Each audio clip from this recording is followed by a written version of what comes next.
Luca is a new original Pixar animated film that is set on the Italian Riviera. In this movie, there are two young Italian boys who are actually sea creatures, but they discover when they get on land that they turn completely human. They bond over this, they live on this island together and have fun with each other. And due to some circumstances in their personal lives, they ultimately decide to venture off this island that they always go to and go to this town called Porto Rosso, where they can interact with people, find a Vespa, and go travel the world on it and go have fun everywhere there is. I was really interested in this movie. When the two trailers came out, I was like, you know, original Pixar movie, looks really good, looks really funny, but obviously in the trailers, like, there wasn't really anything that was grabbing me to be like, oh, this is gonna be like incredibly anticipated from me, obviously. It just looked like a really fun animated film, which, you know, I was interested to see, but obviously it wasn't like incredibly high up like maybe my anticipation for Soul, which when I saw the trailers, I was like, this could be fucking incredible. But that's also fine. I feel like there's a weird stigma with Pixar that because they've made so many fantastic animated films that as soon as they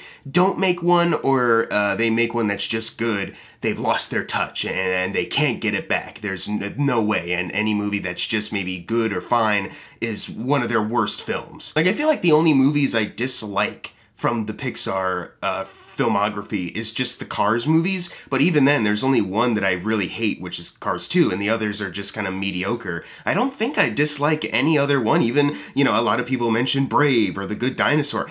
I haven't seen those movies in a couple years, but I don't remember hating them or disliking them. Like, I thought they were just, you know, fine, fun animated films. I didn't really see it as Pixar losing their touch, just they didn't make an amazing film, which is totally fine. I feel like everyone is allowed that, at least, especially considering Pixar is in the conglomerate of the Disney Corporation. The fact that they've made so many fantastic movies, especially in the past couple years with like Soul or Inside Out, Coco, all these things, you know, that's still pretty amazing. Anyways, rant over. I was interested to see this movie, and I gotta say it was pretty good. When the movie opened up, I was immediately reminded of my extreme fascination, mostly childhood, but it's grown into adulthood, my fascination with the way they animate the water. Like, Finding Nemo is one of my favorite animated movies growing up, and still is. And one of the things I was just obsessed over was like the details, like the water sound effect you'd hear, like when the fish would move. Their fins wouldn't like go like back and forth, they would like actually like kind of wave. I don't know, I think it's just because like in real life, the ocean is a beautiful thing. Like, if you stick a camera down there and you get some really good quality stuff, like, it's a really beautiful thing to see. So seeing it animated and really putting you in that environment has just always kind of fascinated me. And there's a lot of moments like that in this movie. So I was very happy to see that once again. It looks beautiful. And the designs for the sea creature people themselves look fantastic. Like, they pop, they're visually memorable, they're appealing to look at. But also when they get out of the water and they go to this town, there's like a specific style that they're doing. It's still kind of folded into like a, this is so fucking gorgeous, it's hard to believe it's animated kind of Pixar feel,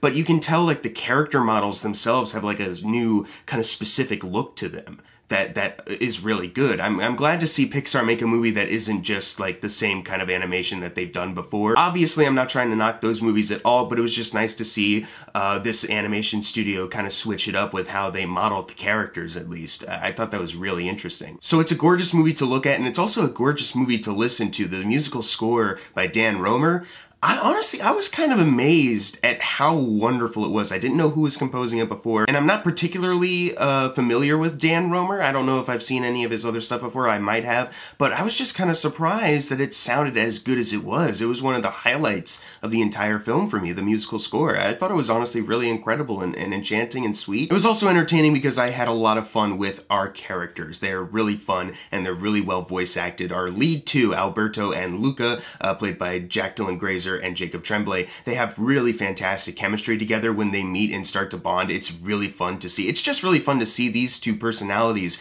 go off of each other and also have fun. You know, like they're working together on stuff and one of them is a little nervous, but one of them is just so gung-ho to do it. That kind of dynamic was really fun to see, especially as the movie goes on, because although it starts really fun, the certain ways that their characters are set up eventually would kind of clash. This movie isn't about like any world-ending stakes or like the town's gonna explode or like something really sinister is going on that we need to overthrow or whatever. It's just a fairly simple coming-of-age story about these two characters, one of them, Luca, who has been told you can't go above the surface, people will hate you because of what you are, you can't hide forever. But after being told this so many times, he meets Jack Dylan Grazer as Alberto, who doesn't really have a care in the world. Not just as far as going on land, but also doing so many other stuff. He claiming stuff is true when they kind of aren't, but he has no problem just saying it. Like, no, that is true. You heard it from me, so that's definitely true. And it's like, all right, like it's a good push for Luca to then start to come out of his shell, as slowly as that is. But as the movie goes on, you start to notice how being on land and actually stepping out of their comfort zone and even getting used to it is changing these characters as well. When they meet a girl named Julia, who is also really fun in this, she's a really fun addition to this. I love her cat, who's just fucking pissed at Luca and Alberto for being sea creatures and no one knows it. Like, I love that. That was really funny. And her dad was also a nice addition to this very sweet kind of dynamic that he has with the children. But once Luca does meet this girl and actually starts talking with her, like, his mind starts to expand as far as how vast the world is, because all he knows is the ocean, and you know, he's coming on land now, but now he's going into towns and realizing that there's more to it than just even this, and there's even more than just the planet, and he wants to continue to learn about this stuff, while Alberto just wants to get going on their original plan to have fun. Basically, just go around and not have a care for anything. Seeing these dynamics together I thought was a really great experience. It lended itself to a really good personal story that, although may not be as deep as something like Soul or any of other Pixar's best movies, it still doesn't bring down anything that they did in this, because near the end of the movie, something with this animation, man, I think it's the eyes. It's the big ol' eyes that they have. Or the fact that they just do a good job with their characters. It got me choked up. It's not anything that I was like bawling at, like I was like truly upset or like really like emotionally touched by everything going on. It was just one of those like, I'm like actually getting kind of choked up for this movie right now, because they did such a great job of having us experience this journey with these characters and seeing them actually grow and change. I really like seeing that, and I thought they handled everything pretty well. And even though I've said this is a fairly simple coming-of-age story, they do even manage to have a mature moment as far as when they explore what the theme is. No matter how likable you may be, no matter how much you try to please people, there will always be people who do not like you just because of who you are, which is definitely something that would be striking as a kid. Like, you would take that in and be like, really, there's people that no matter how likable I am, like, they won't like me just because, and you can insert anything you want into that one. Like, obviously it's not trying to beat you over the head with this theme, but it's something that you can take in and apply to anything. Like, they won't like me just because of like my gender, my race, my sexuality, you know, stuff like that. Once again, I think Pixar does a really great job of inserting a theme that is actually quite mature considering who their audience is, even though I think Luca is definitely aimed more for kids than Soul was. There's still a theme in Luca that will have kids kind of wondering like, huh, I was kind of expecting this to be all happy and everyone gets along, but you're telling me that that's not actually possible in the real world? Like, there will always be people, huh, that's interesting. You know, I think that's a good way to expand kids' minds. Pixar, nailing it once again, baby! I do have some issues with this movie, though, and it's only a couple. I think the intro into Luca as a character is a little rushed. I wanted to see a little more of what his life was like as the sea creature, because they give you some basic kind of details, but I was, like, there's a dinner conversation that they were having, and the mom, Maya Rudolph, mentions, like, this person is kind of a mean lady. I'm gonna beat him at, like, some contest or whatever. And I was like, is the community of these sea creatures are, like, really that expansive? Like, what's the world here? Like, what's the limits? Because is it, like, a small enough thing, or is it, like, very expansive and we're just not seeing it? Are they on the outskirts of something? Because there's a character named Uncle Ugo? Maybe? I think that's what it is. Played by Sacha Baron Cohen. And he's like far deep into the ocean. So is there like an expansive community there, or are they treated just like fish? Because even Finding Nemo, and I think that movie benefits because it's mostly underwater throughout, they show you like how the lives of these fish work. Like, there's a little bit of a community, like, you know, taking kids to school, but other than that, it's not like it's completely like the human world, but put into like a fish scenario, as opposed to what they're trying to do with this at first. And speaking of the parents, Maya Rudolph and Jim Gaffigan play them, and I think they were fine in the movie. Like, performance-wise, they're good, and they had a couple lines that kind of got me chuckling, but they're kind of coupled with this subplot that at first I was like, you know, that's a fine way to, you know, bring them into the movie, but they start doing stuff that I won't spoil, but I was like, I feel like this kind of goes against what it is you're actually trying to do. Like, obviously a kid who's not going to think about it for more than a second is going to look at it and go like, oh, I get it. But like, once you do start to think about it, you'd be like, wait, wouldn't this do this, causing you guys to like be in serious trouble? I don't know.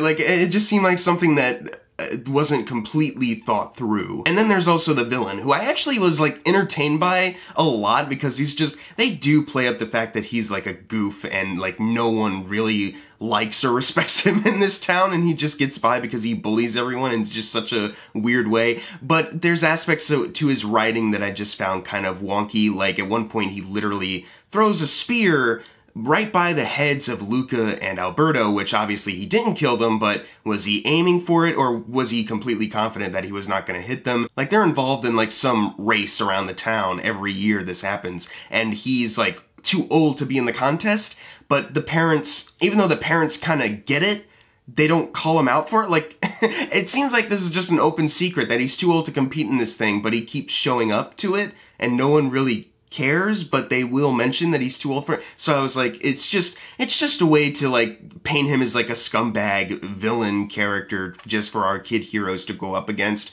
But I thought the aspects of his writing could have been fixed a little better. Like, at one point he's like obviously cheating during the race and doing stuff he's not supposed to. So I don't know. Like, I think it could have been a little tighter, especially for how simple of a coming-of-age story this is. They try to really give you a true Disney Pixar villain at one point, and it's like, well, this wasn't really needed. But that's kind of it as far as negatives go. Like, I really did enjoy this movie. I think it has a nice heart to it. I think it's a very beautiful movie to look at, listen to, and also just to experience with these characters. The characters really do make this one. Despite some issues, I really did enjoy this movie, and it might not be one of Pixar's best, but it's not really a worst for them either. I think it's still pretty entertaining, and kids will definitely love it. I'm gonna give Luca a B+. I can't wait to see more Pixar originals in the future. I know Turning Red is the next one, I think. Either way, I'm really excited for it. I hope it goes to a theater, though. Obviously, it probably will because of the things changing right now, but I was still really disappointed that Luca didn't manage to get on the big screen. Like, even watching it on Disney+, like, yeah, the story is simplistic and might fit more for, like, a streaming audience, but